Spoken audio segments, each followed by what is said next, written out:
don't know what it is about getting older, but the older I get, the more I start thinking back to my childhood, to simpler times, growing up in a town with one red light, running around with my cousins, having the time of our lives trying to catch dragonflies in Little Wissy, Georgia.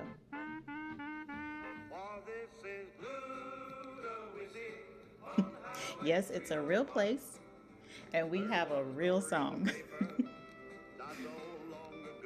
Wow. But in that small town, I learned some of the most important lessons of my life. My grandmother was one that when night came, TVs, everything went off, and we sat on the porch and listened to the night. It's amazing what you'll hear when you turn everything else around you off. That's where I started to learn the importance of sound and that it never really ends.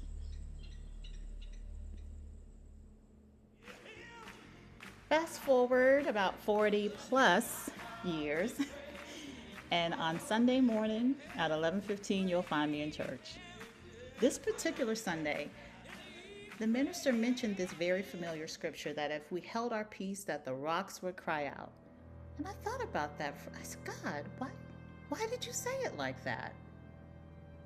Now, it's important to know he wasn't using that as a parable, as a story to make a point. He was being very literal when he said that. Stone in that scripture in its original context means stone. So I'm like, God, why didn't you say the colt would cry out or the birds would cry out?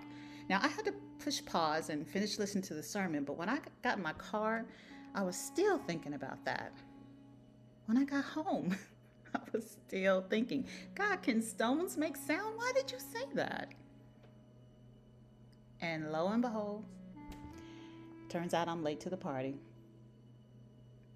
They're called ringing rocks. And yes, they do make sound.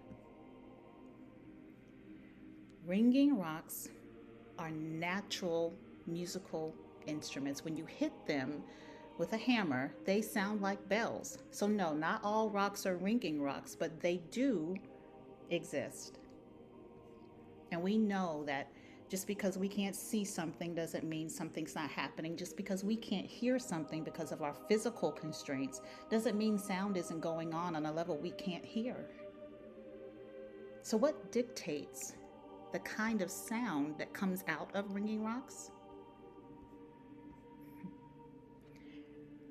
Density that's within the rock and its connection to other ringing rocks.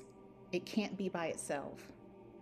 So it's pressure and position that determines the sound that comes out of the ringing rock. If ringing rocks need each other to be at their best, what does that say for you and me?